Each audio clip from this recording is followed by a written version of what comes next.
बिस्मिल्लाहिर्रहमानिर्रहीम। अस्सलाम वालेकुम नाज़रीन, मैं हूं अहमद फवाद और आप देखते हैं मुझे मेरे यूट्यूब चैनल और फेसबुक पेज पर। नाज़रीन, आज तारीख है 24 मार्च और दिन है जुमेरात का। बड़ी अहम तफसीलात के साथ आज की इस व्लॉग में आपकी खिदमत में हाजिर हुआ हूं। तहरीक अदम एतमाद के मामले पर बड़ा ब्रेक थ्रू हुआ है और अपोजिशन जमातों को एक बड़ा सरप्राइज जो है वो मिल चुका है। मामला क्या है, इस हवाले से एक्सक्लूसिव डिटेल्स आपके साथ शेयर करूंगा। इमरान खान साहब जो हैं वो जर्नेलों के हीरो हैं, ये क्या मामला है इसकी तफसील भी आपके साथ शेयर करूंगा। खास तौर पर नाजरीन बड़ी एक अहम खबर जिसके लिए आज मैं सुप्रीम कोर्ट पे भी गया और पार्लियामेंट में भी गया, वहां पर कुछ अहम शख्सियात के साथ मेरी मुलाकात हुई, अपने सोर्सेज के साथ भी मुलाकात हुई। और ये जो मामला है जनरल फैज़ हमीद को आर्मी चीफ बनाने का या जनरल बाजवा साहब की एक्सटेंशन के हवाले से, इस हवाले से कुछ जो ख्यालात हैं, कुछ मामलात हैं, कुछ तफसीलात जो हैं वो अहम मुझे हासिल हुई हैं कि किस तरीके से इन चीज़ों को प्रोपेगेट जो है वो किया गया, कहाँ से ये सिलसिला शुरू हुआ, इसकी तफसील भी आज की इस व्लॉग में आपके सामने रखूँगा। सबसे पहले नाज़रीन, जो सदारती रेफरेंस हुकूमत की जानिब से दायर किया गया था सुप्रीम कोर्ट ऑफ पाकिस्तान में, इसकी आज हेयरिंग जो है वो हुई है। और इस हेयरिंग के दौरान नाज़रीन एक बड़ी दिलचस्प सूरत हाल में आपके साथ जो है वो शेयर करूँगा। और ये जो सूरत हाल है ये पीपल्स पार्टी के बड़े अहम और सीनियर रहनुमा और सेनेटर रज़ा रब्बानी साहब जो हैं इनके हवाले से है। सबसे पहले तो मैं आपको ये बताता चलूँ कि सेनेटर रज़ा रब्बानी साहब जो थे वो माजी में ये जो 63 आर्टिकल है आइन का और जो वोट वाला मामला है इसके ऊपर वो क्या कहते रहे हैं। जब नाज़रीन फ़ौजी अदालतों का क़याम का मामला सामने आया और उस बिल को पेश किया गया और उसकी मंजूरी जो है वो की जानी थी, तो उस वक्त जो सेनेटर रज़ा रब्बानी साहब थे उनकी जानिब से पार्टी की लाइन टो की गई और पार्टी के मुताबिक जो वोट था वो इन अदालतों के क़याम के हक़ में दिया गया। लेकिन उस वक्त रज़ा रब्बानी साहब की जानिब से तकरीर की गई और ये कहा गया कि उनका जो ज़मीर है वो गवारा नहीं करता, लेकिन वोट जो है वो चूँकि पार्टी की अमानत है इसलिए जो एक पार्टी की एक लाइन है उसके मुताबिक वो अपना ये जो वोट है वो दे रहे हैं, लेकिन उनका जो ज़मीर है वो गवारा नहीं कर रहा। यानी कि वो ये समझते हैं कि वोट जो है वो पार्टी की अमानत होता है। लेकिन नाज़रीन, आज दिलचस्प सूरत हाल कमरा अदालत में उस वक्त पेश आई कि जब सेनेटर रज़ा रब्बानी साहब की जानिब से ये जो सदारती रेफरेंस था, इस रेफरेंस में फ़रीक बनने की जो दरख्वास्त थी वो दी गई थी। क्योंकि नाज़रीन अब एक चीज़ जिसके हक़ में वो माजी में ख़ुद जो है वो चीज़ दलील दे चुके हैं कि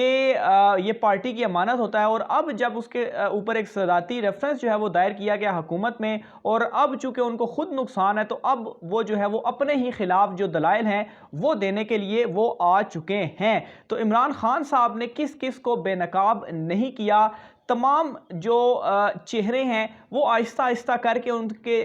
ऊपर से नकाब जो है वो उतरता जा रहा है और तमाम चेहरे जो हैं वो आपके सामने खुलकर आ रहे हैं। और उनमें से एक चेहरा जो है वो ये भी है। इसके अलावा नाज़रीन एक और बड़ी दिलचस्प सूरत हाल ये भी हुई कि जब रज़ा रब्बानी साहब की जानिब से ये कहा गया अदालत में कि 63A जो है वो काबिल समात ही नहीं है, ये जो रेफरेंस है इसमें, ये जो 63A वाला जो ये सारा मामला है, तो इसके ऊपर अदालत की जानिब से उन्हें ये कहा गया कि हमारा ख्याल था कि आपको मुआवन मुकर्रर करेंगे मगर आप तो एक जमात का हिस्सा हैं इसलिए ऐसा नहीं कर सकते। यानी कि जो सेनेटर रज़ा रब्बानी साहब की एक क्रेडिबिलिटी जो उन्होंने बनाई हुई थी वो क्रेडिबिलिटी भी एक तो ख़त्म हो चुकी है और वो ख़ुद भी बेनकाब होकर सामने आ चुके हैं कि माजी में वो क्या कहते रहे जब सेनेट में वोट देने का मामला आया, और अब जो है जब उनके ऊपर आई या इमरान खान साहब का जो मामला आया तो किस तरीके से सारे जो इकट्ठे हैं वो हो चुके हैं और उसके ऊपर उनका क्या जो दलील है वो सामने आई है। दूसरे नंबर पर नाज़रीन, आज जो सारी हेयरिंग हुई,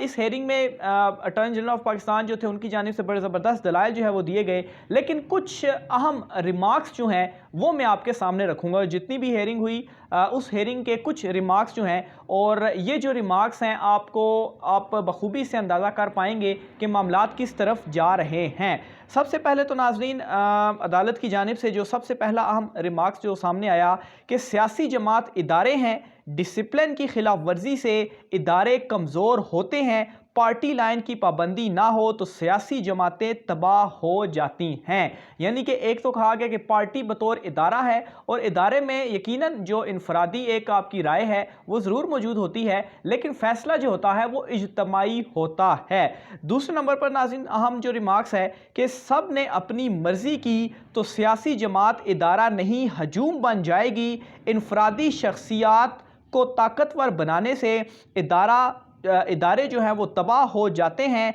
छलांगे लगती रहीं तो मामूल की कानून साजी भी नहीं हो सकती। तो ये एक और अहम रिमार्क्स जो था वो अदालत की जानिब से सामने आया और इसमें अगेन कि इनफरादी शख्सियात ताकतवर नहीं हो सकती, इदारे जो हैं वो ताकतवर होने चाहिए और एक पार्टी जो है वो इदारा होती है, इनफरादी हैसियत ज़रूर होती है फ़र्द की, लेकिन फ़ैसले इज्तमाई होते हैं। इसके अलावा नाज़रीन आज अदालत की जानिब से एक और अहम रिमार्क्स ये भी दिया गया कि जितना मर्जी गुस्सा हो पार्टी के साथ खड़े रहना चाहिए। मगरिब में लोग पार्टी के अंदर गुस्से का इजहार करते रहते हैं। इसके अलावा नाज़रीन एक और अहम रिमार्क्स वो एग्जैक्ट जो है वो मैं कोट करता हूँ इंग्लिश में, फिर उसका ट्रांसलेट उर्दू में करके भी आपको बता दूंगा। If you are committed to a party, you are committed to a party, can not have it both ways, you have to top party line. यानी कि यहाँ पर भी ये चीज़ कही गई कि आप अगर एक पार्टी के साथ हैं तो फिर आप पार्टी के साथ हैं, आप दो तरफा नहीं हो सकते,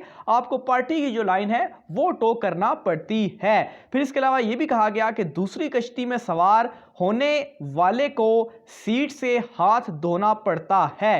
इसके अलावा टिकट लेते हुए उम्मीदवार को मालूम होता है कि आज़ादाना वोट नहीं दे सकते। तो ये नाज़रीन बड़े एक अहम और ज़बरदस्त जो रिमार्क्स थे वो सामने आए और इससे आप बखूबी अंदाज़ा लगा सकते हैं कि किस तरफ जो मामलात हैं वो जा रहे हैं और किस तरह से जो इमरान खान साहब का एक मौक़िफ़ है वो दुरुस्त साबित जो है वो होने जा रहा है। इसके अलावा नाज़रीन आखिरी एक रिमार्क्स मैं आपके सामने रखता चलूँ और ये सबसे ज़्यादा अहम रिमार्क्स जो था वो अदालत में आज सामने आया, वो ये था कि ज़्यादातर हुकूमतें चंद वोटों की बर्तरी से कायम होती हैं। इस तरह हुकूमतें जो हैं वो गिरती रहीं तो कानून साजी कैसे होगी। और ये बिल्कुल दुरुस्त बात है। माजी में भी कई हुकूमतें ऐसी थीं जो कि बड़े थोड़े मार्जिन के साथ, बड़ी थोड़ी बर्तरी के साथ कायम रहीं। तो अगर इसी तरह से 8-10 लोग जो हैं वो उठ के दूसरी तरफ आ जाएं तो क्या इससे पूरी हुकूमत जो है वो गिर जाएगी। हालांकि वो लोग पार्टी की टिकट के ऊपर इलेक्ट होकर आते हैं और फिर जो है और पार्टी का वोट उनको पड़ता है और बाद में उनका ज़मीर जाग उठता है। तो अगर वाकई आपका ज़मीर जाग उठा है तो आप ऐसा करें, आप रिज़ाइन दे दें और दोबारा जाकर उस हल्के से लड़ें और उसके बाद आप जीते और फिर आकर मुखालिफ वोट दें, जिसको वोट देना चाहें वो आपकी मर्जी। और ये जो दलाइल थे वो अटॉर्नी जनरल साहब ऑफ पाकिस्तान की जानिब से जो है वो पेश भी किए गए। इसके अलावा नाज़रीन एक और अहम चीज़ मैं आपके साथ शेयर करता चलूँ, जो दो जलसे थे, एक तो मौलाना फजल रहमान साहब का गालिबन मालाकांड में जलसा था वो नहीं हुआ और मरीम नवाज़ का जो स्वात वाला जलसा था और इसको बहाना बनाया गया कि मरीम नवाज़ की जो तबीयत है वो ठीक नहीं है। अब नाज़रीन इस हवाले से जो सोर्सेज हैं वो ये बता रहे हैं कि शहबाज शरीफ के मना करने पर ये जलसे नहीं हुए और शहबाज शरीफ ने मना इस वजह से किया क्योंकि उनको ये शक था कि कहीं पर मरीम नवाज़ जो हैं वो जलसे में ऐसी बात ना कोई कह दें कि जिस तरह से वो माजी में बयानात देती आई हैं जिससे बहुत ज़्यादा उनके लिए मुश्किलात मज़ीद बढ़ जाएं। इस वजह से हालांकि इस हवाले से नवाज़ शरीफ की जानिब से इजाज़त दी गई, फिर उसके बाद शहबाज शरीफ इस सारे मामले में कूद पड़े और उन्होंने ये जलसे जो है वो रुकवाए और इन जलसों को नहीं होने दिया। बहरहाल 26 तारीख को जो उनका मरीम नवाज़ जिसको लीड करेंगी, जो उनका लॉन्ग मार्च है वो भी पहले 24 को था और अब जो है वो 26 को हो गया। इसकी डिटेल्स भी मैं अपने गुज़श्ता व्लॉग में आपके सामने रख चुका हूँ। आखिर में नाज़रीन सबसे अहम मामला जनरल फैज़ साहब के आर्मी चीफ बनने और आर्मी चीफ जनरल बाजवा साहब की एक्सटेंशन के हवाले से काफ़ी अरसे से ये नैरेटिव जो है वो बिल्डअप किया जा रहा है कि इमरान खान साहब जो हैं वो जनरल फैज़ हमीद साहब को आर्मी चीफ बनाना चाहते हैं और जनरल बाजवा साहब जो हैं वो चाहते हैं कि उनको एक्सटेंशन दी जाए, लेकिन इमरान खान साहब नहीं दे रहे। सबसे पहले तो नाज़रीन इन बातों में कोई सदाकत नहीं है कि इस तरह के कोई क्लैशेस जो है वो फ़ौज के अंदर या इमरान खान साहब के दरमियान मौजूद हैं। ये सारे का सारा मामला नाज़रीन तब स्टार्ट हुआ जब नए DGIS ISI की तैनाती हो रही थी, तो उस वक्त एक अनाउंसमेंट सामने आई ISPR की जानिब से गालबन, और फिर उसके बाद में जो है वो इमरान खान साहब की जानिब से जो इंटरव्यूज़ किए गए, और फिर उसके बाद जनरल नदीम अंजुम साहब को जो है वो बतौर DGISI जो है वो उनका तबादला हुआ। तो यहाँ से जो उस वक्त एक नैरेटिव बिल्डअप हुआ कि दोनों के दरमियान क्लैशेस हैं, जिसकी वजह से ये जो समरी थी उसमें ताख़ीर हुई और ये हो गया और वो हो गया। और यहाँ से अपोजिशन जमातों ने इन चीज़ों का फ़ायदा उठाते हुए क्या किया कि अपना ये जो अगेंस्ट फ़ौज के नैरेटिव था, ये इस चीज़ से जो है वो फ़ायदा उठाना शुरू किया, और अपने लॉन्ग मार्च और जलसे और तहरीक अदम एतमाद और ये तमाम तर जो चीज़ें हैं, इसके ऊपर प्लानिंग जो है वो शुरू की गई, और यहाँ तक मामलात को जो है वो चलाया गया। असल मामला ये है कि इस वक्त ना ही तो कोई एक्सटेंशन वाला मामला कोई ज़ेर बहस है, ना ही इस हवाले से कोई क्लैशेस हैं। जहाँ तक नए आर्मी चीफ की तैनाती है, तो ये तैनाती इसके ऊपर भी इस वक्त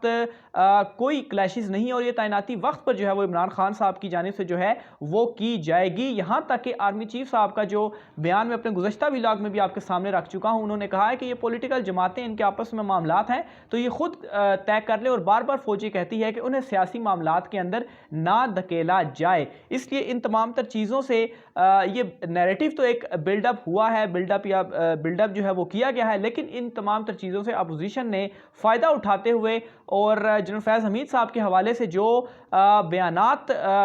नून लीग ख़ास तौर पर मरीम नवाज़ या नवाज शरीफ देते रहे हैं, वो भी आपके सामने हैं। आखिर में नाज़रीन, वज़ीर-ए-आज़म इमरान खान साहब जो हैं वो सिर्फ वज़ीर-ए-आज़म ही नहीं है, बल्कि उनकी पर्सनल एक क्रेडिबिलिटी भी है। वो एक पाकिस्तान के भी हीरो हैं, वर्ल्ड कप भी उन्होंने जीता है, और इस वजह से फ़ौज के अंदर इमरान खान साहब की एक बहुत बड़ी फॉलोइंग जो है वो मौजूद है, और उनकी लाइकिंग भी जो है वो मौजूद है। बल्कि मैं ये भी कहता चलूँ कि बतौर क्रिकेटर बड़े बड़े जो जर्नल हैं,